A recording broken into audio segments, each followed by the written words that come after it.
And so it's always great to talk to Michael Chandler after one of these fights, win or lose. He's kind enough to join us right now via Zoom in his podcast room, in his backyard, which I've seen so much about, heard so much about. You don't have the mic in front of you, Mike? I do. Well, I will. It's not on right now, but yeah, it looks good for. Why wouldn't you have it on? I mean, you've spent all this money on this stuff. Oh man, I know. Well, Conor, my media director, I gave him the week off. He was just out in New York with me for a week and a half, just nonstop, 24/7. So he went down to Florida to see his family for Thanksgiving. So I actually don't know how to set any of this stuff up. Okay. So I need you, Conor. All right. Well, you look great. You still sound great. Thank you for doing this. How are you feeling?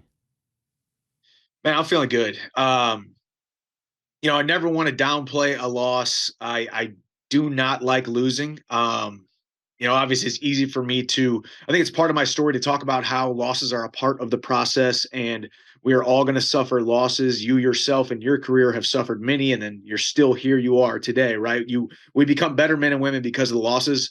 All that to say, it stinks. But man, I really do feel like I'm in my second career now. My first career was before the UFC. Now my new career, my current career is inside the UFC. Everything has changed. Everything is bigger. Everything is just so much more awesome. And it's been a dream come true. So even though in the midst of loss, we continue to move forward, and life is good, man. Either way, as you alluded to, I'm here in my studio in Nashville. A beautiful family is right over there. So I'm been spending some good time with them the last week or so. So it's good. By the way, speaking of this, obviously those who have been watching you covering the sport for a long time, we know all about you. We know all about the Bellator days. You're the face of Bellator. You had the great fights with Eddie Alvarez, all that stuff. But you have now entered this territory where it's like win or lose, no one cares. You on the card, it's must-see TV. There's no way this is going to be a boring fight. And correct me if you feel otherwise, this wasn't always the case. You were always a great fighter, but it wasn't like you reached this sort of, Nate Diaz, Donald Cerrone, Conor McGregor territory where it was like, holy shit, Mike's on the pay-per-view. We have to watch. We don't care what the result is. You are going to deliver. Not all the fights were like that. When did you become that guy? What was the turning point for you to become this sort of, as Dana put it, Arturo Gatti of MMA? Because unless you feel otherwise, I don't think you were always that guy. When did that all change? To be honest, I mean, I think, you've covered my career, my entire career. I think I do fight very similarly that I always have. Same speed, same tenacity, same, been beat down and then come back in fights. It happens. It just wasn't on the biggest stage possible. Now it's just the same, really? I don't remember you shedding so much blood back in the day. I mean, now it's like, boom, first round, you're freaking busted. You think it was always like that? Well, I mean, I think I'm definitely stepped up in competition. That's true. That's true. I think those UFC gloves are hard. Not that the Bellator gloves weren't, but you're fighting the best guys in the world, and I put myself in some positions to take some damage. Although that is my style and it is a technique. It is a way that I've won a lot of my fights. A lot in the first round. A lot of my finishes came from the breakneck pace that I put on guys. But yeah, I mean, I think, and then it's just, like I said, I think it's just the large platform now. It has turned everything into momentum. You gain momentum and you gain steam and you keep the train rolling. So there wasn't any part of you in your career recently where you were like, I'm going to stop caring about wins or losses. I'm just going to be that guy who delivers entertainment, value, that type of guy. Well, I think, I honestly think I've always fought that way. Okay. I honestly have always fought that way. I just think I'm fighting the toughest guys on the planet right now. The toughest guys on the planet at 155 pounds reside in the top 5 of the UFC. And I've come into the UFC and fought 5 of the toughest guys that I possibly could, which is exactly what I said I wanted to do in my first meeting with Hunter. I said I wanted to come in and fight the toughest guys right away. I wanted to prove either I was who I said I was or I wasn't. Like I said, I've gone on record and said this. Either I come to the UFC, I go 0-2, and I get cut, and I can live with that. It hasn't worked out that way, thank God. But I wanted to fight the toughest guys right away, and here we are fighting the toughest guys. There was a little bit of tension, a little bit of animosity between you and Dustin. I don't know if it has necessarily gone away. I'm just curious, considering that. Was this one a tougher pill to swallow? No, not at all. I mean, if anything, after fighting a guy, I mean, that's the one thing too. Who do I have the most respect for? Who do most fighters have the most respect for? The guys that they have fought. It's like Eddie Alvarez. I love that dude. Do I know him or be friends? No, but we've shed so much blood together, spent so much time in the cage together. Dustin Poirier. I mean, there's a clip out there of me and Justin Gaethje, hugging it up before the fight. I'm going to get drug tested, and I pass him, and it's just like you have so much respect because I fought 31 fights in my entire life, couple rematches. So I fought, 28, 29 guys. Those guys are those are the guys are the most respected guys in my mind, on the entire planet to me because I've gotten to do what I love to do, and they were the opponent.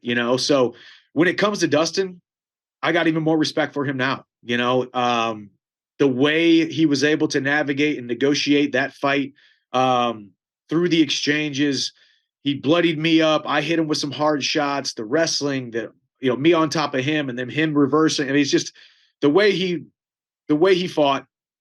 The dude is very, very, very good, and I knew that from the very beginning. So ton of respect for him. Even more respect for him now than I had before, and maybe we'll do it again sometime. But for now, me and Poirier will, are forever etched in the history books as, a great fight. Better than you thought he would be? Yes.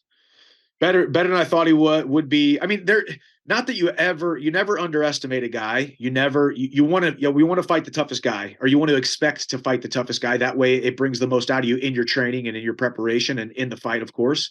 Tougher than I thought, more skilled than I thought, better composure than I thought. I mean, that's not that I didn't think not that I thought that he lacked in any of those areas, but you don't really know until you actually go in there and get into a car crash with the guy. So, he's good, man. He's really, really good. And I got no problem saying that. Got no problem giving him his props. He was the better man that night. If we fight 10 times, do I win a couple of them? Probably. But November 12th, 2022, he got the better of me. Hindsight always 2020. Do you have any regrets on the fight itself, on a move? Zigzag, wish you did this instead of that. Can you look back on any moment in the fight that you wish you could take over or do over? So I still haven't watched the fight back yet. But just little highlights or just thinking about the fights. I mean, I've heard some people obviously say, hey, I had him hurt up against the cage. I went in for the takedown. But then other times in my career, I've had a guy hurt and I don't go for the takedown, and I could have secured the round. So I think I almost secured the first round.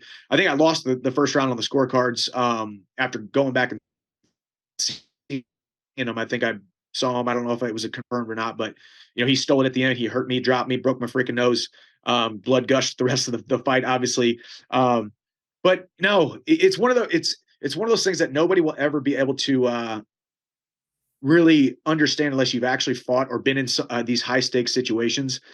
At some point, when I prepared did everything I possibly could and prepared right, you just got to let the fight progress the way it progresses, and you can't necessarily call it regrets. Do I maybe wish I would have made a better decision here or there, or even toward the end of the fight, whenever I did pick him up, put him down, took his back, wasn't able to get the hook in. I'm bleeding all over him. We're both sweaty. I fall off, and he takes the top position, and then the fight ends obviously a minute or two later. No regrets. Of course, like I said, we could fight 10 different ways or 10 different times, and then there could be 10 different outcomes. But man, I'm happy. I'm just happy with what I'm doing, happy with my career, and I'm very happy to be home. Do you need surgery on the nose? I don't think so. I Oh, think we let it heal. Let it heal on its own. See how it progresses over the next couple weeks. But obviously, broken noses are yeah. fighters are no strangers to broken noses. It's not that big of a deal. It obviously hindered me in the fight after you can't breathe whatsoever, and you're coughing up on your own blood and mouth breathing the entire fight. But that's the fight game, man. That's the occupation that we chose. Man, it was pouring out like a faucet. You don't need me to tell you that, but it was quite the sight. And so I was just going to ask you if you can verbalize like just how tricky, how difficult that is for you. Is that the toughest thing possible? You can now no longer breathe. I mean, I guess like an eye being shut would be extremely difficult as well. But not only is it pouring out, you can't breathe, but now everything's slippery. You're wrestling. Like that is incredibly challenging, right? It is, and not just from the technical standpoint of we're just both slippery Right. as all get at. But even, yeah, I mean, when you think about what's the most important thing, is it the technique? Is it the cardio? What's the most important thing in a fight? Well, oxygen is the most important thing in a fight. It's almost so it's almost so taken for granted because everyone can breathe, right? But then all of a sudden you only have two places you can breathe, your nose and your mouth, and all of a sudden you take away 50% Right. of your ability to breathe. Not to mention the fact that, yeah, constant blood going in the back of my throat, aspirating it into my lungs probably, and just constantly swallowing it, and then it's also coming out as well. So you're constantly subconsciously navigating, okay, should I try to clear it a little bit? Well, you don't want to clear it because your eyes are going to swell up. And then you're just trying to breathe, man. You're just literally, not only are we in there trying to survive against one of the best guys in the world who is trying to get his job done of finishing you in front of millions of people, but then you also can't breathe. And you're not just fighting a battle against your opponent, you're fighting a battle against air, if you Yeah. will. So it was definitely uncharted territory for me. But I look back and I don't really thinking about it too much. I don't think it hindered me consciously, more oxygen systems and subconsciously, I would imagine. But hey, it's the way it went, and it made for a pretty bloody good fight. He told us last week that on the Tuesday after the fight, there was still blood in his ear. Like he was in the shower and he's taking your blood out. Did you have the same experience? Was there still blood that you were taking out days later? Well, I mean, yeah, I've had crusty, bloody. I mean, my nose bled for like 2 days straight, Wow. nonstop. So, but no, I actually didn't. I have had other fights where the blood has been inside of my ear. I mean, for the most part, I wasn't on my back a ton till the very end of the fight. Most of the time, I was on top of him, which obviously gravity was letting it was ended up on him more than it was ended up on me. Except for my chest, obviously, when we were standing, which going to the back of my throat, but Yeah. you know I didn't have a lot of blood on me. Luckily, I was able to shower it all off. But I've definitely experienced that, like Dustin said, getting blood out of your ear and out of your hair and nasty stuff. And when you're getting punched in the face with a broken nose, what does that feel like? Well, luckily you don't feel anything. You don't. Wow. Luckily when you're in. Yeah, luckily, I mean, there was definitely some pain when it first happened, and then luckily it went away after a minute or two. And yeah, I mean, obviously, I knew by the way that it was bleeding. I mean, I've had bloody noses in the past, but this one was gushing. So, um, didn't really affect me much. Like I said, subconsciously, maybe, but consciously, I wasn't really thinking about it. So, two things that, maybe you've been accused of in this fight was one, blowing your nose on him. Did you do that on purpose? Well, I blood definitely came out of my nose. Was I trying to put it on him? No, he just happened to be in a place where the blood was going to come out. I was just surviving, trying to breathe. Um, But yeah, I mean, people say spit blood. It was definitely not spitting blood. There's a difference between spitting blood and then also trying to breathe out of your nose, and then Right. a blood clot that you didn't really know was going to come out ends up landing on your opponent. Um, so I mean, it is what people have accused me of, but at some point you're like, hey, you're in there just trying to survive. That one felt almost unfair to me. I didn't feel like that was done on purpose or intentionally. What about the fish hooking? Did you mean to do that on purpose? I meant to reach down and grab his chin. Turns out my hand went into his mouth, and as I said too, it's people's people think that we're in there making decisions like me making the decision to pick up this pen. Mm, It's not the same when you're actually inside of the confines of mixed martial arts and you're fighting for your life. You're reaching for things, you're grabbing for things, you're grappling. A lot of it is muscle memory. As I said, when I take a guy's back and I drilled it a thousand times, take a guy's back, reach down, grab the chin, lift the chin, and then go for the choke. Um, so yes, do I think I need to apologize? I don't think I do. Um, do I think it was something that people could say, hey, that was dirty or that was illegal? Yes, I could definitely see what you're saying. But 31 fights, my reputation. Um, I've got a good reputation in the sport. I love the sport. I don't cheat the sport. I don't cheat to win. This one was just an unfortunate circumstances and chain of events that I wish didn't happen, but they did. And also, that's why we have referees there. That's why the referee was there with his eyeballs on every single exchange to let you know if you're doing something either consciously, subconsciously, on purpose, or not on purpose. Um, but yeah, it doesn't feel good. I don't like to hear that because, I mean, whatever. There's going to be people that are going to say things no matter what, win, lose, or draw. Be accused of things, win, lose, or draw, doesn't matter. But I love this sport and I would never cheat. So did I guess it is what it is. And I can't change it aside from the fact that, hey, I've been here for 31 fights. I love the sport, and I would never cheat intentionally. Did he bite your finger? And could you feel He that? did bite my finger. He did bite my finger, which isn't cheating because my finger shouldn't have been Yeah, in all his right. mouth. But Did that I hurt? think that's when I think that's when I realized, okay, that's not the chin because Yeah. he's biting down on my hand, and then obviously that's when I let go. But man, Golly. it's somewhat like I guess funny. I would never call it funny or downplay it, but it is just like when you really think about the stuff that we go through as mixed martial artists, and even him being down there, I would have done the exact same thing whether the guy thought his hand was in my mouth or not. Is there any part of you that is bummed that there still seems to be some animosity there? He doesn't seem too happy with you. Some of the things he said on the press conference afterwards. Does that bother you at all? Like, do you wish you guys were in a better place, or do you not care? Uh, I'm not going to say that I don't care. I mean, I have a tremendous respect for every single guy that I've ever fought, and I have a tremendous respect for anybody who is in our line of work. Um, when I see him in public, or if I see him the next time I see him in person, I'll go up, shake his hand, say what's up. We'll see how he reacts. I don't know.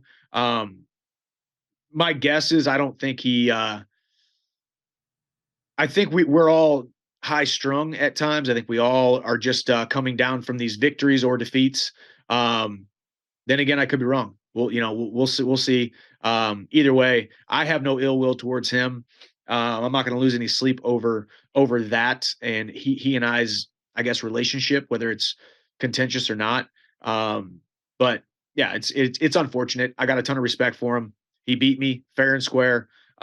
He was the better man that night, and if we do it again sometime down the line, it'll be even a better storyline, I guess. I thought he paid you a tremendous compliment in that moment that was caught on camera right as you guys were, he was getting his hand raised and all that, where he said that he was afraid to fight you, but it was out of respect. Obviously, in the moment, you're all like bloody beat up, but now that you internalize that, I mean, that's a pretty incredible thing for a fighter to say to another fighter, especially, in this alpha male sport that we're in. Like, you don't always hear that. I think that's why people love Dustin, is because he's, he verbalizes his feelings, his emotions in a different kind of way.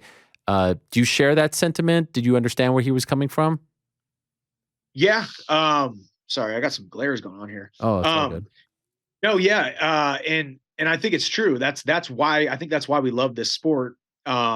And even a guy who is as tough and as scary and as alpha male as Dustin Poirier is, it gives everybody a glimpse into the fact that we're all just human beings. I think we get put on this pedestal sometimes where people look at us like we are emotionless, don't have the same doubts, fears, insecurities as everybody else does, and we do. We're all dealing with things that are so much tougher than just fighting inside of a cage sometimes. So it was a cool moment. I could say the exact same thing, fighting a guy like Dustin Poirier, fighting everybody that I've fought inside the UFC thus far. I've wanted to fight them because I'm excited about the competition, but part of me says I don't really want to fight that guy. It's kind of like how I admitted on the MMA on point interview where Dan Hooker said, I think if Michael Chandler chose his first opponent in the UFC, he would not have chose me. And I looked right at the camera and said, you're right, dude. I did not want to fight you. It's the nature of the business, but that's why we do what we do. That's why you cover this sport. That's why the fans tune in and pay their hard-earned money to either go to these venues or buy the pay-per-view. It's a crazy sport full of a bunch of crazy guys that you have a ton of respect for, but you're like, well, here goes nothing. Are you done with MSG now? I keep saying that. I mean, it hasn't worked out well for me thus far. Do you believe in This that time, stuff? what's that? Do you believe in that stuff? Like, No, I don't think I okay, don't think it's superstition or okay. like I can't get a win at MSG. I think it's more just that's how I felt in the moment. I mean, man, if UFC called me right now and said, "Hey, you got this huge fight," and it's at Madison Square Garden, I'm not going to say no. I haven't said no yet, so I'll continue to say yes as I always do. But I will say I want to fight in Vegas. Dadgummit. I've fought in the UFC 2 years now, Yeah. 5 big fights. And I haven't fought in Vegas yet. I've been to numerous fights in Vegas. I've cornered guys in Vegas. So I would definitely want to fight in the fight capital of the world eventually, since it is the home of the UFC. So hopefully next fight's in Vegas. And we'll get to that in a moment. I'm just wondering, I saw that video that you did with your kids. And that was amazing. You sounded, by the way, a lot like Mick Foley. I don't know if you're familiar with Mick Foley, Mankind. You sounded Yeah, exactly man. like him. Nice. Did you get that from anyone? No, I actually didn't. I don't know. I put the mask on. I put the mask on, and I was just like started messing with voices, and I was like, oh, I was like, hey babe, take a video. I'm gonna talk to Hap real quick. It was And then amazing. that happened after the Gaethje fight, and then I put it on again, of course, with both of my sons. And then actually, I'm about to release a video, 18 minutes of Ice Face reads mean tweets. Oh my God. 18-minute video of Ice Face reading mean tweets. So that should be up on YouTube here soon once Conor gets back from vacation. Who's writing you mean tweets? Like about what? What are they saying? Oh, hey man, there's so many mean tweets. You know, Uh, I mean, it's armchair quarterback should have done this, not done that, or Chandler's fight IQ this, or Chandler, I mean, Chandler's cardio, Chandler's, faces a punching bag. I mean, it's all just mixed martial arts is just full of mean people. It's all does it bother me? Does it keep me up at night? Absolutely not. okay. Is it funny content to be able to honestly read these mean tweets and then respond to them is, it's kind of funny. So we'll see. We'll see how the people respond to Ice Face reads mean tweets. By the way, but when you see your kids for the first time, like when you walk through the door on Sunday morning, what is that like? What is their reaction when they see you like that? You're obviously in a tougher spot than you are right now. You heal nicely, but like, what is their reaction? Your kids are so young. Do they have a strange reaction to it? Hap knows, obviously, my 5-year-old, he knows because he was at my Tony Ferguson fight and had a nice big shiner. Um, this one, Hap wasn't there, so I did come through the door, and he came right up. He always runs up and jumps on my arms. He kind of stopped himself, uh, and then kind of put his hands on my face and was like, "Ooh, daddy, ouchies." I'm like, "Yeah, it's part of it." And then before you know it, 2-3 days later, your face is almost pretty much healed for me, at least. So I think more than anything, I think we are re-engaging the subconscious. Kind of the subconscious thought and lesson that you're going to take bumps and bruises in life, and that's what I tell him. The two things that my son Hap knows, and he can finish the sentences. Every young man falls, but every young man gets back up, and every young man gets an ouchie, but every ouchie heals. He's almost 6 now, so we're going to stop calling him ouchies. But Yeah. every young man gets hurt, but every hurt heals. It's just a rest. It's a recipe and I guess just a mantra in life that we live by. And just so happens that my line of work, I actually get physical ouchies compared to, a lot of dads out there. So as far as what is next, you have been very clear that like it's time. You're putting all the chips in. You want one man only. And I said it on the show last week. Like I think it's the perfect time for it, where you're both at. Hopefully he comes back. We're talking about Conor McGregor. This is who you want, and we're not entertaining anything else. Is that accurate? I'm going to be your manager here for a moment. We're not entertaining anything else. We want Conor McGregor. We want an international fight week. We want it in Las Vegas. You haven't really said that part, but I'm just kind of like completing the picture here. Is this all accurate? This is what you want? That sure would be a heck of a scenario. I mean, I think as you said that the first time I got on the microphone after beating Dan Hooker, called out Connor's name. Did it again after the Tony Ferguson win. That both of those call outs were big and started gaining steam. But at this point, at this particular time, at this particular moment, um, man, it's a big fight. I do think it's a big fight. I think it's a fight that would get the juices flowing of the entire mixed martial arts landscape. I mean, let's be honest. Connor's the A side. Connor's the guy that sells pay-per-views no matter what. But he always does need an interesting dance partner no matter what. You're going to be hard pressed to find a guy who's more, I guess, more of an interesting guy with the momentum right now than me. So that's what I want. Am I saying that I'm putting all my eggs in one basket? Absolutely not, because waiting for a Conor McGregor fight is it's a fool's errand, because you don't know if it's going to happen. He's got all the options in the world, but his first love is mixed martial arts. It is what made him. Yes, he's got millions and millions of dollars and millions of followers, but he only has that because of the sport of mixed martial arts. That's how he got the start. So I think he's going to come back, and if he comes back, why shouldn't it be me? International Fight Week sure does sound great. July, enough time for me to heal. Definitely enough time for him to really get a strong foundation after he's now started to train. But it's not up to me. I can tell you that. It's up to the UFC. It's up to Conor. I'm just going to be the guy who's going to be over here training, and the whole mixed martial arts landscape and world knows that when I step into the cage, I bite down on my mouthpiece, and entertainment is shown. So it could be big, it could be huge, and I think I'm the guy. Do you know if the UFC is on board with this? I know we've spoken about it in the past, but I think, I think the Conor fight is in everybody's ear or everybody's possible sights when you're at 155, 145, 170. Any of these guys who got, around the same weight class as him and are a big enough name for him to fight, I guess. I do think the UFC is on board. I think that's a fight that they would probably want to make.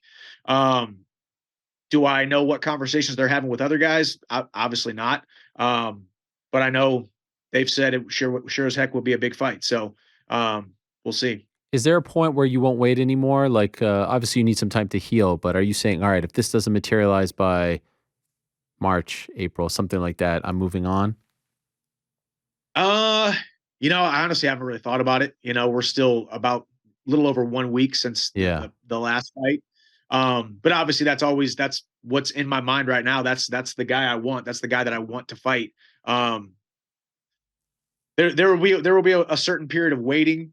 Obviously, I'm going to enjoy the holidays with my family, heal up a little bit. So I don't have a timeline on it. Obviously it's gonna happen or it's also gonna depend on when is Connor coming back. Is he thinking end of 2023, or is he Right, thinking, right. hey, I'm hopping in the testing pool or whatever's going on with that stuff.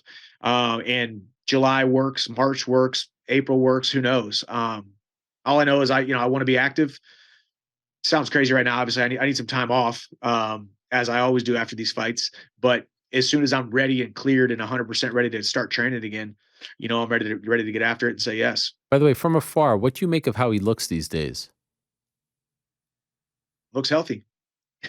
He's a you big know, boy. he looks healthy. Yeah, well, I will say too, I mean, people can say what they want.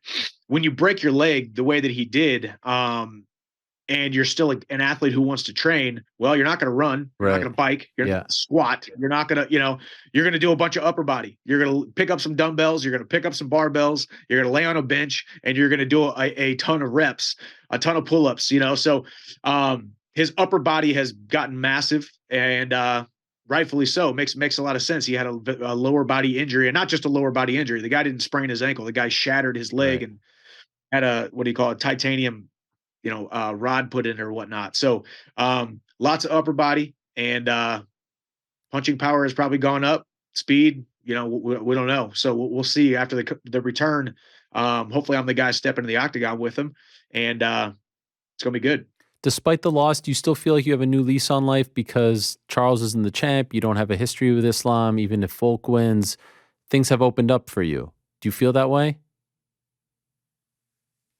Haven't really thought about that much, but yeah, I mean, obviously, I mean, that's the good thing about being in this division. I've got history now with some of the biggest names in the division. Obviously, my losses have been to the number 2 and number 3 guys in the world at any given moment.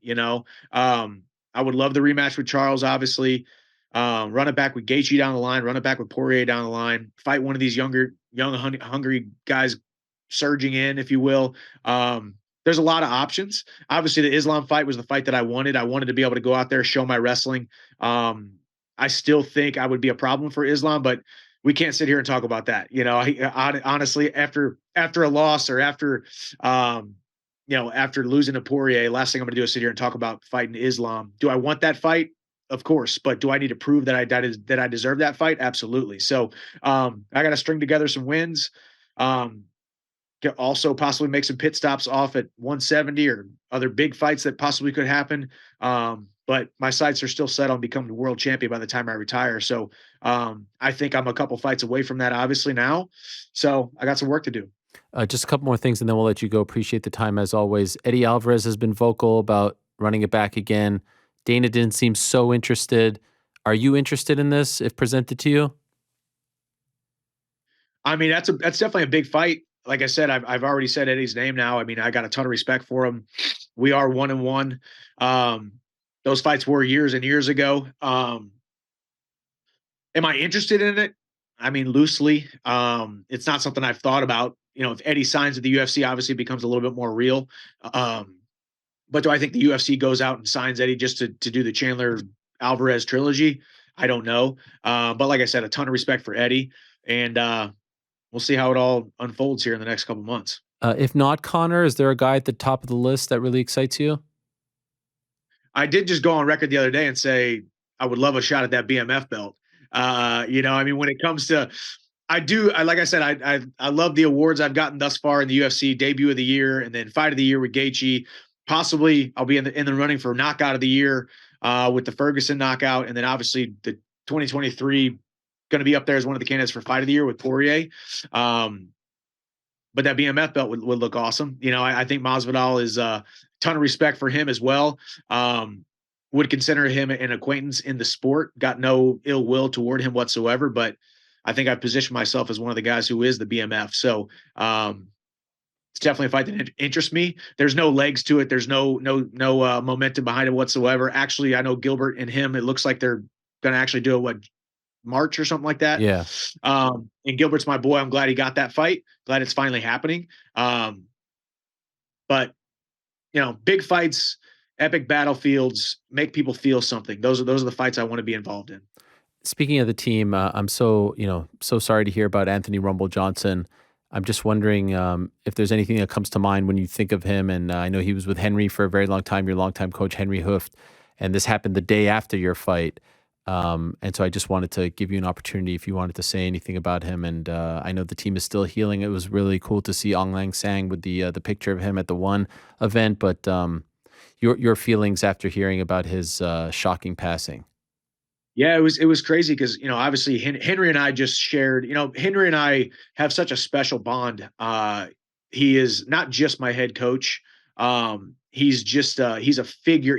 He becomes a figure and a pillar to so many of us fighters that he doesn't even really realize it. He's our trainer. He's our coach. He's the guy who goes into battle with us and trains us, all these weeks and months leading up to these fights, but he's so much bigger than that. And he was that for Anthony as well. And I know Anthony was the first guy that he really trained when he moved to the United States, and what Anthony Rumble Johnson meant to all of us can't really be stated in words. He was a gentle giant, if you will. He looked the part. He looked scary. He had this aura and presence about him, but he was the nicest, kindest, sweetest dude ever who could, we all remember the highlights and we remember the knockouts and we go back and watch and think, wow, that guy is something special. He's a special talent inside the sport of mixed martial arts. And then it didn't matter if it was before practice, after practice, anytime that you got to spend with him, he felt like not just one of the guys, but like a mentor and also like a big brother to so many of these young guys. Because when I came into the team 6-7 years ago, he was already a very established guy. Didn't know him whatsoever, but he was obviously, one of those guys who was somewhat, his performances were scary. And then you get to know him and you think, wow, this guy is an absolute light, absolute masterful, just person and human being, So it just, it reminds you that this sport, although is crazy at times, and these battles that we are engaged in and what people see from the outside looking in, is so just full of chaos, if you will, in these battles, that we're all just human beings at the end of it all. And he touched so many people, especially the young guys who were part of the team, the Black Zillions, and then Combat Club, and then Sanford, and obviously now Killcliff. So his legacy is that of a guy who lived it, and he was a gentle giant, and he touched a lot of people. So he will be missed, and we'll pay tribute to him with every single one of our fights, every single day that we're training. Amen. One last thing for you. You wrote a beautiful thing about your wife on Instagram. Those pictures were amazing. And we've talked a little bit about, your family and whatnot. And your wife works in the medical field, right? She is a doctor, I believe. At any point in these fights, especially as of late, is she telling you, you need to chill out? I'm worried about your health. I don't want to see you like this anymore. Do you have those tough conversations these days? We don't, only because I think she trusts me to know. She trusts me to know. I mean, obviously, if there was any glaring problems, if there was any, any health issues that both of us thought, wow, okay, hey, this thing's taking a toll. Praise God, it's not. But I think she trusts me to know that when it's time to hang it up, it's time to hang it up. When it's time to slow down or cool down a little bit, that she knows she can trust me, because she knows that I love her and my boys and my family and my just what I get to do and the life that I get to live outside of mixed martial arts. She knows I love all of that so much more than I love mixed martial arts. And I love mixed martial arts and I love the opportunities and I love the platforms and I love God's calling that he's put on my life. Um, Luckily she's able to handle it. Luckily she's okay with the blood and the stitches. She just took my stitches out yesterday actually. Um, but each fight is a new opportunity to recalibrate, reassess, and look at everything.